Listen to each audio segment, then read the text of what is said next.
Matthew 5 verse 39 says, "But I say to you that you resist not evil, but whoever shall smite you on the right cheek, turn to him the other also." So pag binato ka ng bato, batuhin mo ng patatas. Ay, charot. At dahil catering is life, motherhood is lifer, and TikTok is lifest, nandito tayo ngayon sa Canyon Woods and mga Kamarichef. First time ko makapunta dito and sobrang ganda ng place. Bahay to ni client. Actually, isa lang to sa mga bahay ni client. Mga Kamarichef, meron ulit tayong basic catering setup and magluluto tayo today ng mango salsa soulfish kasi marami nagtatanong sa akin kung paano ko ba raw to ginagawa. At syempre, gagamitin natin yung honeycomb stainless pan ng Safea Bloom. So, magme-melt tayo ng isang buong butter and then garlic na minced, igigisa natin dito. So, the measurement, mga Kamarichef, tansya-tansya na lang yan. So, meron din tayong onion at saka bell pepper and we will saute this until maging translucent yung garlic at saka yung onion.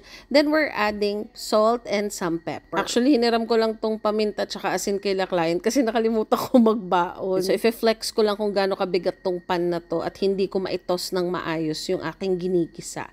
So, next is we're adding cucumber. Hahalu-haluin hanggang sa maging medyo malambot na siya. Afterwards, ilalagay na natin yung mga sliced natin na cherry tomatoes. Hindi na natin aantayin malabsak lahat ng mga ingredients. Pag na-fold in mo na yung butter at saka yung tomatoes, we are now adding the sliced mangoes na ripe. Afterwards, papatayin na natin yung heat and then we're going to add the herbs. Mga herbs na masarap gamitin dito would be dill or parsley, tarragon, sage, rosemary, pwede ring basil, pero masarap dito yung cilantro. Tapos of course, titikman natin ito. So kung medyo maasim pa siya, lagyan mo ng konting salt, pepper, or white or if you want to add more seasoning, then maglagay ka. It's so simple but it actually tastes so good. Especially kung lalagyan mo pa siya ng splash ng white wine.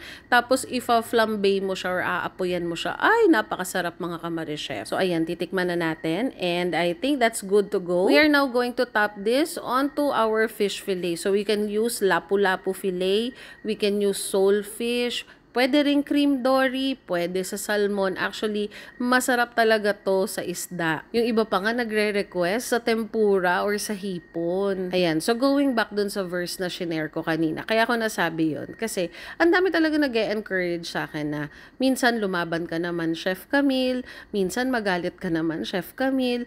Ako kasi, parang yung attitude na tinuro sa akin ng mama ko is, may mga time na you choose your battle. Instead na mag-focus ka dun sa mga negative na mga kung ano-anong nangyayari, mag-focus ka sa kung anong magandang nangyayari. Especially now at my age, I am 40. When it's something that can make my blood pressure go up, I just lift it up to God. As in literal na sinasabi ko, Jesus, take the wheel. Take it from my hand because I cannot do this on my own. Kaya alam nyo mga Kamarichef, unti-unti talagang hinuhugasan o binabalatan ng Diyos yung mga kliyente na nare-receive namin. Hindi naman sa pagyayabang, pero talagang nakaka-happy na ganito yung mga clients namin. After the cyberbullying mga Kamarichef, we received so much inquiries, like so much more than what we can answer. And then the clients that we are closing sa mga sales namin ay yung mga pinagdasal ko noon-noon pa. Yung mga nakakaintindi na simpleng caterer lang kami and food talaga yung ibinubuga namin. Kaya ngayon, nakatent din naman sila client. It's the same setup with a very different color. It's the same equipment, the same people, and we are so blessed to have clients like Miss Carly. Yung onset ng meeting, sinasabi ko talaga, simpleng caterer lang kami and naiintindihan nila. It's not that we don't want to grow. We just want to provide a lot of food. We are aiming to provide good food, good service, and sa halaga na para sa kanila mura. Para sa iba kasi mahal. Pero para sa amin kasi, hindi mura yung mga sahog na nilalagay namin.